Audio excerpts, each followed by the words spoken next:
You wanted the best. You've got the best podcast. The hottest podcast in the world.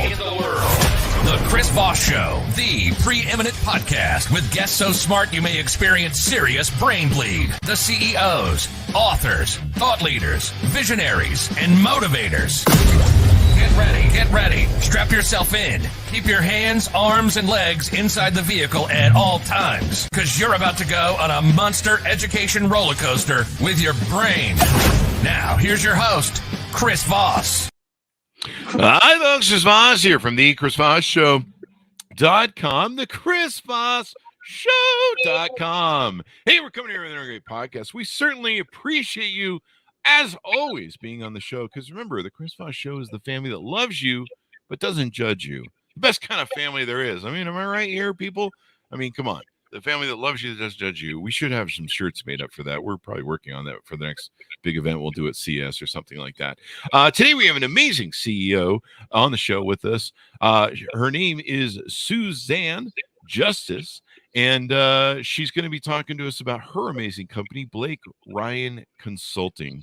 And we'll be talking to her about what's going on in the space of staffing agencies and world of hiring and everything that's going on these days. But in the meantime, we've had some amazing authors on the show, and we want to let you know that the shows they're in the can, as we like to call it, in the film Hollywood business, but they'll be coming out very soon, so make sure you watch for them. David M. Rubenstein, the first billionaire we've had on the show, was on the show recently. That will be published soon. We had Stephen R. Covey's daughter on the show to co-write his last book. We also had one of the New York Times reporters on some amazing reporting he did, David Enrich. And coming up, we have tomorrow the governor from Massachusetts on the show for his amazing new book. So should be pretty amazing. So if you haven't referred the show to your family, friends, and relatives, see, this is the pressure campaign I just built up on. You should be telling them they need to listen to Billionaires, subscribe to the Chris Voss Show. Tell them to go to youtube.com/Chris Voss, hit the bell notification button, go to goodreads.com/Chris Voss, all those places on the internet, the big 130,000 LinkedIn group, our newsletter over LinkedIn. Tell them to subscribe to all that wonderful stuff, and they should do it now. Or else. No, don't do the or else part. That's not nice. Don't do that as well. Today, an amazing CEO that we have on this show. She is the CEO of BlakeRyanConsulting.com.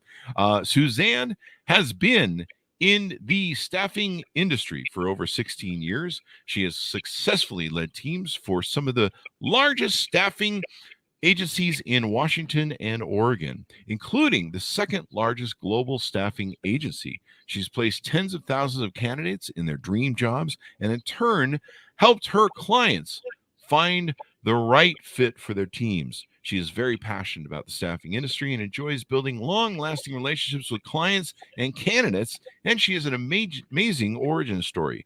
She began Blake Rian Staffing in 2018 with a 15-month-old son at home and one on the way. She conquered her fear and took the leap of faith by following her dreams of entrepreneurship. She decided the name of her company soon after to be her daughter, Blake Rian. Blake Rian Consulting was incorporated directly from her living room. So this is a great story. Immediately after the decision was made, welcome to the show, Suzanne. How are you? Thank you. I'm doing well. Thank you so much for having me. Thank you for coming. It's an honor to have you as well. Give us the .com once again so we can get that plugged. It's BlakeRyan.com, and Rian is Rian. And then you can also follow me on Instagram, which is Suz_Justice, and then LinkedIn. There you go. So what is Blake Rian Consulting? Tell us, give us a synopsis of who you guys are and how you do it. Yeah, so we are a full service staffing and recruiting company. Like you said, I've been in the industry for about 16 years. And when I started in staffing, it was very much around relationship building, making sure that you have a great relationship with your clients, heavy based on building referrals and that network. And I just noticed that in the industry that started to kind of change a little bit. And it was more about how many orders can we get in, how many people can we place and move on to the next client. So I decided to start my own company because that's not how I wanted to do business. So we really focus on the partnership with the client, and I've built my business around, how can I fit into a client's model of what they're looking for and what they need versus telling them they have to fit into mine. I was very fortunate. When I opened my doors in 2018, I had talked to a couple of clients that I had not done business with in 5 or 6 years, but I've always kept that relationship. And they were the first ones to sign contracts with me. And I still work with them to this day. That's awesome, Sauce. That's also a spectacular, what's the word I'm looking for? Approval or referral or a mark that hey, we enjoy doing business with you. When I built my first company, we had clients for 13 years and our core clients were the original ones that we had. I mean, 10 or 20 really core clients that were our biggest clients that have been with us forever. And we're like, hey, people stick with us for 13 years. What does that say about us? Maybe they just really hated us. That could be right. But no, that's a real testament. That was the word I was looking for to the quality of your service. What's the difference in just building relationships and partnerships as opposed to the run of the mill that you see in recruiting where people are like, here's our model and you have to do it our way. So I think really the big difference that you're going to find is when you have corporations that are really pushing those metrics, they're pushing the sales, you have kind of that turn and burn with, your account managers, with your recruiters, and they're not really buying into the long-term relationship piece. It's more of how quickly am I going to get my next job order in? How quickly can I fill the next seat so that I can keep everything moving and running? For us, it's really more about, we take the approach of how can we help you now, but how can we help you in the future? So how can I figure out how to understand your pipeline of what's going to be coming down a month from now, 6 months from now, a year from now, and how can we incorporate that? We look at different things for direct hire. Instead of always just doing a direct hire fee, there are clients who have so many openings, and we say, hey, why don't we come in as a managed service? Let us be your internal recruiter. You're not paying the expensive fees for every single hire. And, clients appreciate that because then they really understand that you are partnering with them and it's not about how much revenue you can make off of them. Yeah, you're just throwing bodies at the company and going, hey, prove these things. You have a more integral relationship is the right word, I guess. An integral relationship where you're kind of working with the company, you're aligning with their values, and you kind of have where you're hey, it's working good together. I can't come up with the words today, evidently. It's Thursday or something, but it might be Friday. Yes, right? You have that simpatico. That's the word. See, the words eventually come to the old brain of Chris Voss, and that's why people watch the show. They're like, let's see if he's going to get it. So tell us who your clients are, because this is going out live on LinkedIn. Of course, we put on LinkedIn and everything in our big group. What sort of clients that might be out there that are thinking, would I need to use Blake Rian Consulting? What sort of clients do you work with, and who is the prospective client for you? So the majority of the clients that we work with are global corporations or are national corporations, and they have locations all over the world or all over the United States. We also really target, the way that our business is built is any company is going to have a department that we staff and we can fill positions for, whether it's HR, customer service, finance roles.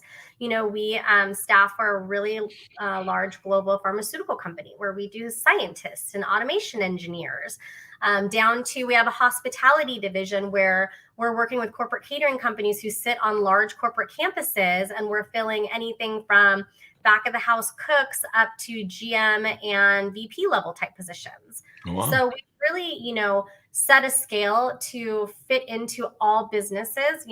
One thing I hear a lot, and we're trained as, in large corporations, is we're your subject matter experts, right? So we're your IT SMEs. Well, my philosophy, honestly, on that is you can't really be a subject matter expert unless you've been in that position. Sure, you know a lot about it and you can speak to your experiences, but you're really not an expert in that. So I get this question all the time, well, what do you specialize in? And I always say, we don't have one singular specialization. We want to go into your organization and say, hey, where are you hiring? if it's in our wheelhouse, we'll tell you. If it's something we don't think we're going to be successful at, we'll tell you that too, because it doesn't make any sense for us to take on business and fail. Yeah, So that's true. we're very honest about it. Yeah. And it's good because it helps your relationship, because if you're working with somebody and you have no idea what you're doing, that's not going to be a good thing. And eventually everyone finds out, Yeah. what you're doing, but no, I like this approach. What do you see going on in the hiring market right now, in recruiting market? I think layoffs, especially in tech, are still kind of escalating, aren't they? They are, and it's really an interesting time right now, because I feel like when you see what's going on in the market, some people jump to, oh my gosh, we need to just start laying off a bunch of people. And usually they start with, the sales teams, the marketing teams, and kind of trickle down from there. But then you also see companies who are, trusting that everything's just going to kind of ramp back up, and they're holding steady. Right now is a great time for corporations to bring in companies like ours, because if they don't want to carry the large overhead, or if they're not sure, what the next 6 months are going to look like, we can have contractors in there who are technically our W-2 employees. And then when they do start to trickle down, then they can let those people go without having to worry about, unemployment, or, people getting upset about getting laid off, because then we can also transition those people into other areas. Mm-hmm. That's pretty important. It's kind of a weird, yeah, you're right. It's a weird job market where, I just saw that some city approved a $20 minimum wage or something somewhere in America. And it's funny because I have all these pictures that I posted on Facebook of when everyone was having the arguments over, should we pay $15 an hour? Shouldn't we pay, and there was this big argument going on in 2018, 2019.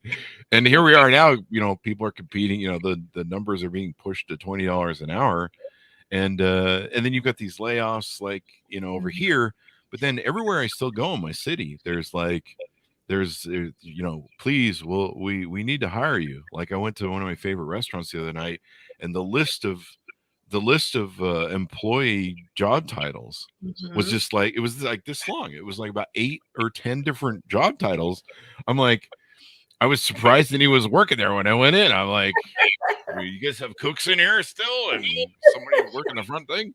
But at one point, we had a restaurant in my local town here where they offered patrons $100 gift certificate if you referred somebody. And I was like, wow, man, for $100, I'll go out and work the streets. Hey, do you need a job?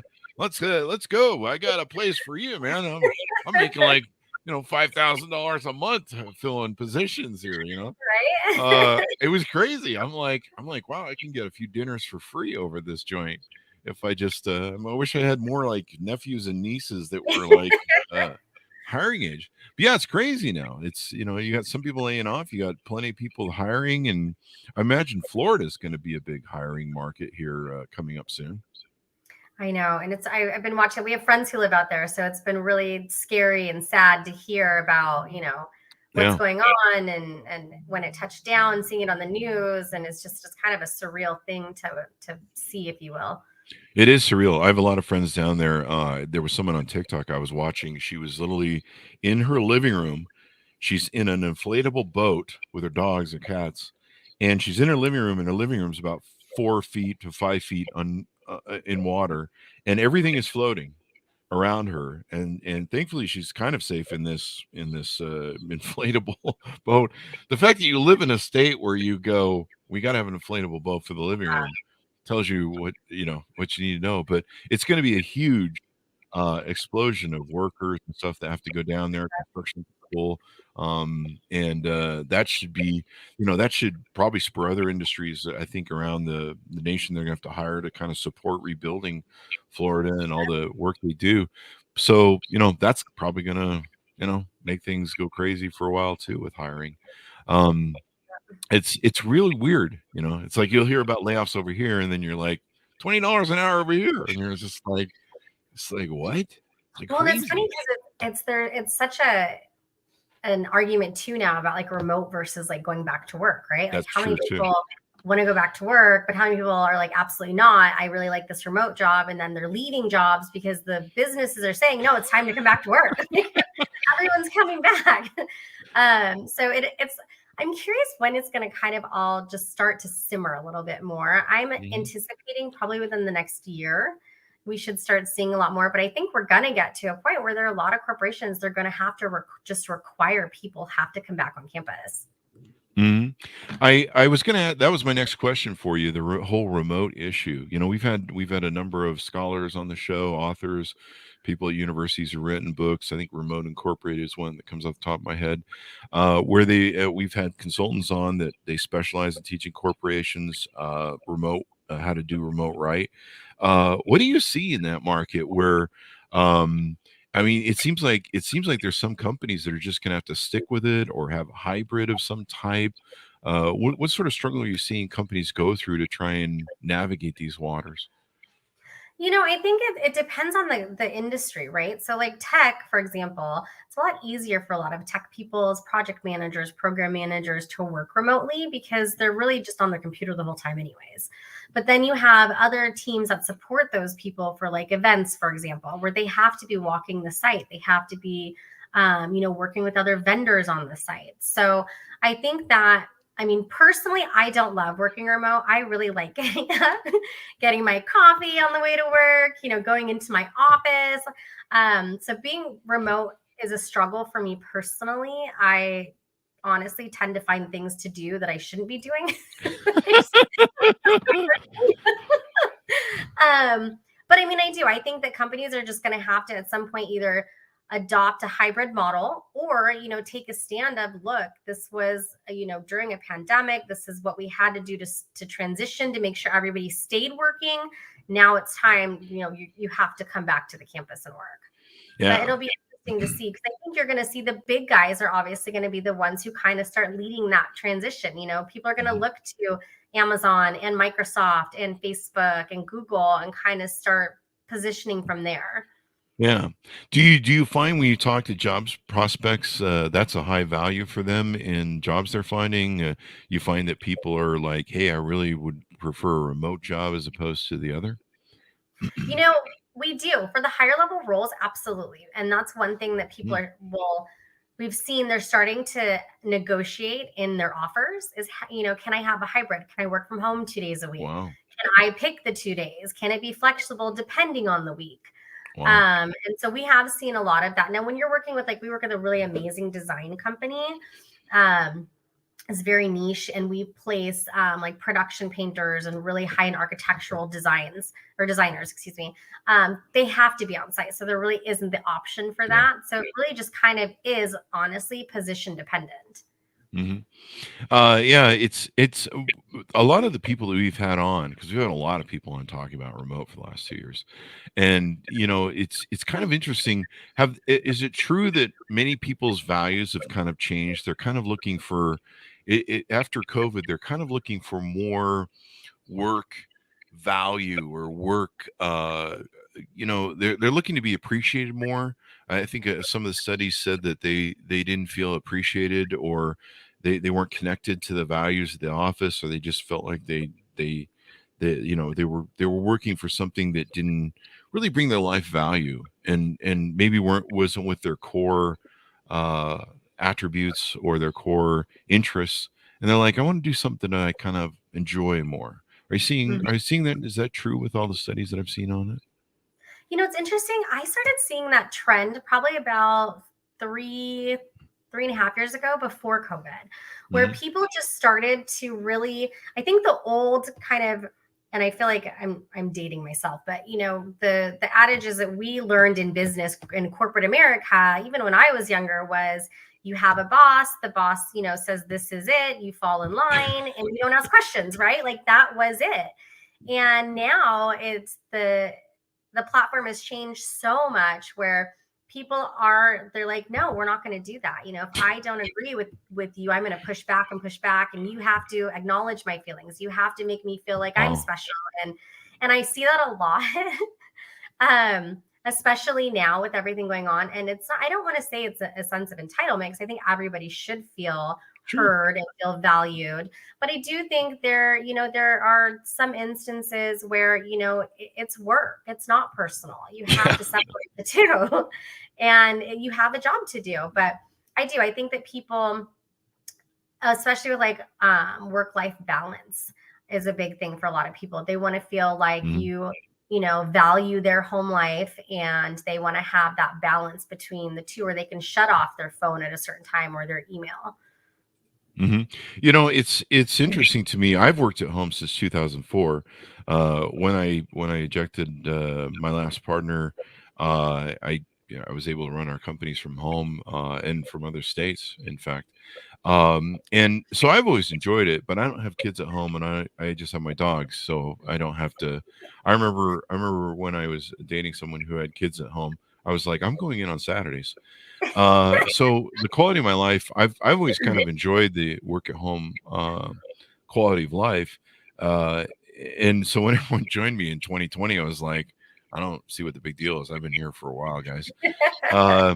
And I've had a lot of friends post about how their lives are quantitatively better. My friends in California, they'd spend 4 hours a day on a freeway, on the 405 going back and forth to work. They recovered those 4 hours. I think I do better work working from home, but I'm guilty, like you said, of getting distracted. But I tend to do all my work throughout the day and stuff. When I wrote about this in my book, one of my last CEOs who taught me the final training that I needed, he would always come into wearing shorts every day and flip-flops and a stream of food down the front of his shirt. And I said to him one day, I go, how come you get away with dressing? You run a multi-million-dollar company. How come you dress this way? And he said, have you seen my accountant who wears the stuffy suit all the time? He's on his fifth triple heart bypass, or quadruple, or fifth bypass, whatever that is. He's going in for that surgery. He goes, when I come in relaxed, I can work 18 hours a day. I can wear my shorts. I think better. I function better. I just feel more relaxed. I can create better.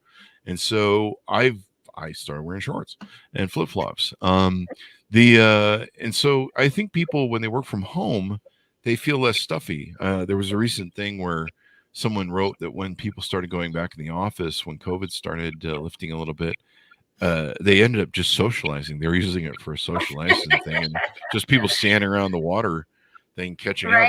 How are the kids and stuff? So yeah, it's an interesting conundrum of work. And you're like, are those people working? Some companies have come up with monitoring software. Have you seen a lot of companies adopting monitoring software?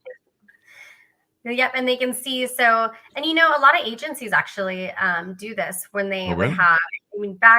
This goes back 10 years, where they would, that's when they started using VPNs, because then they could see when their staff was logging in, when they were inactive, when they were logging off, and they can track it more. But I think that is a big, question with some corporations too, is what are my teams doing? If we're not hitting numbers, are they being productive? Are they out, having mimosas at brunch? Like, what? And then you have people who it works better for them, like you said, because they're not commuting, but they're actually using that time and making the most out of it. And then you have, the people who do that, plus that they just never turn off. I mean, for me, obviously I'm the owner, but still, I'm 7 days a week. I'm working in some capacity. So yeah. It doesn't really matter where I am. That's the fun of being an entrepreneur. Is you dream business. You just yeah. You eat, sleep, dream business. Sometimes it's a little bit much. I remember years ago we had a bunch of people that were some Chinese investors that hired me to build a mortgage company for them, and it was so nice to leave at 5 o'clock and go, "This is your problem, not mine." Right? And I was like, "So this is what it's like to work for other people. This is kind of nice." I'll go back and do my stuff. So it's leaving at 5 o'clock is nice, but I think like I say, I mean, people, I think from some of the interviews that we've done of the people who've done remote studies, that a lot of universities and stuff, professors did studies on this, and they found that people will do their work throughout the day. Sometimes they may take a break to go, change diapers or something like that, whatever they need to do, feed the kids. But it seems to give them more value. So it's kind of extraordinary. What are some other things you're seeing in the business that you want to talk about that people should be aware of, or companies should be aware of, that are looking to work with you guys? I think a lot of the stuff we're seeing, it is very industry specific. I think it's interesting right now that as much as things are reopening, the hospitality industry is struggling so much finding Really? people. Wow. And I mean, we're, kind of what we're seeing in that industry is a lot of it does go back to the wages. And, we had an example is, we had a job posted for a dishwasher for a corporate catering company. And I think it paid like $21 or $22 an hour, full time, 6 to 3, Monday through Friday. Oh. And someone responded to the ad and said they would take it if we paid them $35 an hour. Holy crap. Pay me $35 an hour. I'm quitting my job and going dishwashing, man. So I think that's where all of that kind of comes into play, and it becomes a real struggle, not only for big corporations, but the mom and pop shops. I mean, you look at these restaurants like the one you said in your hometown, if it's not a chain, that puts them out of business. They can't afford the overhead of it. So we're really trying to, as we're getting candidates in now, educate them not only on, yes, 100%, you deserve a livable wage. You should be able to pay your bills and take care of your family. But you also have to have a little bit of realistic expectations around the industry and the type of position that you're going into. That's crazy, man. 30, you said $35 an hour? $35 an hour. To wash dishes. Right? That's and it's not like a restaurant, it's a corporate kitchen. So you're just like rinsing and putting them in a dishwasher. Yeah, there you go. I mean, wow, man, that's crazy. I might start looking at janitor listings or something. I'll give me a night job working as a janitor. Right? $35 an hour. I mean, that's that'll help with the taxes every year I pay. Damn, that's crazy, man. I mean, it'd probably have to be a while before I would hit that mark, but maybe I should go work for someone else. But it sounds like it's getting there. That's crazy. What are some other things that you feel are unique about your company that other companies don't provide, that really make up the difference in your relationship with clients? Well, one of the things I always like to point out is that we are a certified WBENC woman-owned business. And then we have been listed as a preferred diversity supplier 3 years in a row by staffing industry analysts. And then we are also a SBA certified woman-owned small business. So any corporation right now, as you know, they're really hitting that diversity and wanting to have that percentage of diversity suppliers. We hit 2 out of 3 of the top ones. So, awesome. It's for lack of a better term, you get a nice tax break if you work at this. There you go. Tax breaks are good. But really, honestly, I mean, I always feel like I sound like a broken record, because it really, for me, it is about partnering and finding that right fit. And you'll see on my website, you'll see on my signature, I always say, and I tell my clients, as new clients, when I talk to them, for me, it's not about putting someone in the seat. It's about finding the right fit. So I really take a lot of care and invest not only business into my clients, but because of that relationship piece, I also invest personally.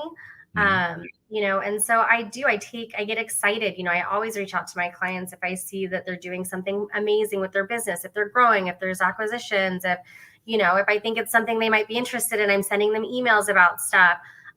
It really just is that one-on-one. And I think, the age that we're in and the more we get around social media and technology, you really see a lack of that. Like, you start seeing it's really more, you have apps now where you can order contractors through your phone and someone just shows up, versus, you don't have that one-on-one with somebody saying, I really understand what you need. I get that, going on your phone is easy and quick, but if somebody doesn't show up, who's there to help you? If somebody isn't doing well, who's there to help you? If they're not the right fit, who's there to help you find that person? So it really is the foundation of my business. There you go. There you go. Makes all the difference. Anything more you want to touch on or tease out before we go about who you guys are and what you do? So we are very excited that we are growing. So we have an office in Washington. We have one in Newport Beach, California. And then we have one in Austin. So we are starting to spread into the Austin market. So all of you companies out there that I see who keep moving out to Austin, reach out to us. We'd love to work with you. No, I'm really excited. My business is growing. I am acquiring a lot of amazing clients. That's my goal, is to keep my teams growing and spread more nationally. It's funny, you were talking about wearing shorts. I was listening to one of your podcasts this morning, and I was like, because I've done a couple books, but I said, maybe I should start a new book, and it could be Leading in Leggings. There you go. Leading in Leggings. Do I need to wear leggings, or is that? Do I need to wear leggings? Evidently, our fan base loves the concept there. So it looks like that's approved. There you go. Perfect. I'm on it, guys. Leading in Leggings, the new book on how to lead with leggings. I should probably wear leggings. Don't leggings make you thinner? Is that the thing that makes you thinner? No, they're just comfortable. I mean, honestly, they're just comfortable? I live in leggings. Oh, see, I don't know what leggings are. But they're like cotton pants that are like the most comfortable thing in the world. Okay. Sounds like I should probably wear those during winter. When I hit winter, I have to wear socks. That's the difference in winter for me. I'm still wearing shorts around my house, and then when I go out, people look at me funny and they go, "What are you doing?" And I'm like, "I just really don't care." So I live in, honestly, Vuori is one of my favorite brands, and I actually got my husband into it. Funny backstory: we actually went to high school with the founder, but they're like the most amazing leggings, and then he wears like all the running shorts and stuff, and they're just like, they're so comfortable. It's insane. Really? And so I really do live in that and my Reef flip flops most of the time. So I'm wearing flip flops right now. There you go. It's comfortable. I honestly, I'm more creative. I can work longer. You put me in a stiff, starchy, suit and dress shirt and tie, and I'm all, proper and stuff. For some reason, I stress out more dressed like that. I don't know why. My old CEO that taught me, Forrest Baker, he was right. And I even have the dribble down the shirt sometimes. I went out last night to the store and I looked down and I went, my God. But, when you have a face like this, that's Brad Pittish, that George Clooney calls me, for beauty tips, girls just throw, underwear at me whenever I go out. It's a rough life. So, a little thing down I've got to that's kind of the reason I wear the, put the food down the front, is to kind of offset my 10 hotness. We all know that. And keep them at bay a little bit, right? So you can handle it. Yeah. Right now, half my audience is like, what is he? Is he on drugs? Anyway, guys, I'm just on coffee. Well, it's been wonderful to have you on the show. Thank you for coming on very much. We really appreciate it. It's been very insightful. I'm learning more about what's going on in the job market. It's really interesting. It's a really interesting time these days. Give us your .com so people can find you on the interwebs, please. Yes. So our website is www.blakerianconsulting.com. Again, Rian is RIAN. And you can follow me on Instagram. It's Suze_Justice, and LinkedIn and Facebook is Blake Rian Consulting. There you go. And thanks to my audience for tuning in. We certainly appreciate you guys being here. Watch for her forthcoming book, Leading with Leggings or something. Leading in leggings. Leading in leggings and flip-flops. I think you should add flip-flops to that, because then you have to include me. That'll be my tribute to you, Chris. I don't know. Maybe maybe you need to send me some Amazon affiliate links to the leggings. Maybe this is some. Do men wear leggings? Is that a man thing? I'm telling you, Vuori has like these amazing men's version of it. Oh, Yeah. okay. Well, maybe Look it I'll up. check it out for this winter so that I can make sure everything stays warm. There you Thanks go. so much for tuning in. Go to youtube.com/Chris Voss. Go to goodreads.com/Chris Voss. Watch for our upcoming shows and the amazing guests we do. They just keep getting better and better. And also go to LinkedIn as well. Thanks for tuning in. Be good to each other. Stay safe, and we'll